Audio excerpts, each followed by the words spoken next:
ከፎርቹን ፕሮቶኮል ላይ እንዴት ወጪ ማድረግ እንችላለን የሚለውን ነው የምናየው። ይሄ የምታዩት የቶከን ፖኬት ዌብ3 ዋሌት ነው። እዚህ ጋር እንደምታዩት 2.5833 ዩኤስዲሲ አለኝ። ያው ወጪ ስናደርግ በዩኤስዲሲ ስለሆነ ከቶከን ፖኬት ጋር ለመግባት ወይም ደግሞ ፎርቹን ፕሮቶኮል ላይ ቶከን ፖኬት ላይ ስንጠቀም ወደ ፎርቹን ፕሮቶኮል ለመግባት እዚህ ጋር ዲስከቨሪ የምትለዋን ነው። ከዛ ከላይ ዲ አፕ የምናስገባበት አለ። ይህ የፎርቹን ፕሮቶኮል ዌብሳይት ነው። ፎርቹን ፕሮቶኮል ዶት ላይቭ የሚለው ወይም እናንተ አንዴ ከገባችሁ ያው ሴቭ ስለሚያደርግ እሱን ትጫናላችሁ። ከዛ ቀጥታ ወደ ፎርቹን ፕሮቶኮል ኢንተር ፕሮቶኮል የሚለውን ስንጫን ቀጥታ ወደዚህ ያስገባናል። ፓስወርድ እዚህ ጋር ፓስወርዳችንን ካስገባን በኋላ ኮንፊርም እንላለን ማለት ነው።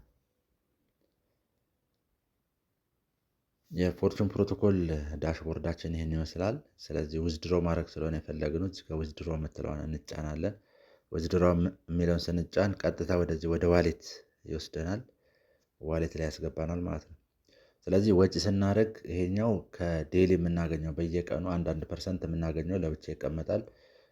ሪፈር አድርገን ሰዎች ሊንካችንን ወይ አይዲያችን ለሰዎች ሰጥተን ተመዝግበው እነሱ ስቴክ ሲያደርጉ ወይም አክቲቬት ሲያደርጉ የምናገኘው ቦነስ ወይም ደግሞ ኔትወርክ ሪዋርድ ለብቻ ይቀመጣል ማለት ነው። ዊዝድሮም ስናደርግ ያው ለብቻ ነው የሚያስቀምጠው። ስለዚህ ሚኒመም ዊዝድሮ ዝቅተኛ ዊዝድሮ መጠን $10 ስለሆነ 10 የሞላው ይሄኛው ስለሆነ ይሄን እንመርጣለን ማለት ነው። እዚች ጋር ማክሲመም የምትላለች ማክሲመም የሚለውን ስጫን እንደዚህ 11ዱን ያመጣል ማለት ነው። ዊዝድሮ የሚለውን እጫናለሁ።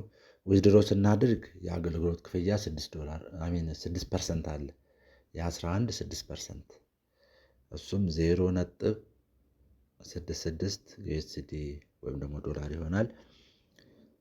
ስለዚህ ኮንፊርም ሪሲቭ ይላል። እንግዲህ የምቀበለው 10.34 ዩኤስዲሲ ነው ማለት ነው። እዚህ ጋር ኮንፊርም እላለሁ። ኮንፊርም ስል ያው ፓስወርድ የማስገባበትን ያመጣልኛል። ፓስወርድ ካስገባ በኋላ ኮንፊርም እለዋለሁ። እንግዲህ 10.34 ነው የሚደርሰን።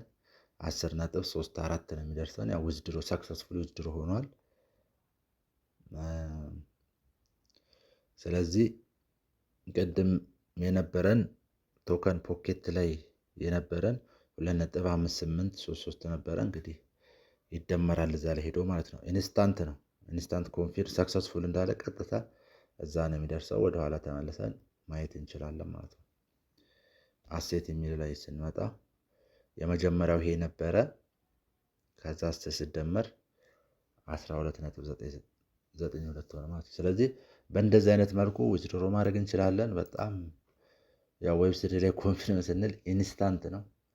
ስለዚህ ከፎርቹን ፕሮቶኮል ላይ የሰራነውን በዚህ አይነት መልኩ ወጪ ማድረግ እንችላለን። በደንብ መስራት ነው። የሰራነውን ኤኒታይም ወጪ ማድረግ እንችላለን። ልክ $10 እንደሞላ ወጪ ማድረግ ይቻላል ማለት ነው። እና መልካም ጊዜ መልካም እድል ይሆንላችሁ።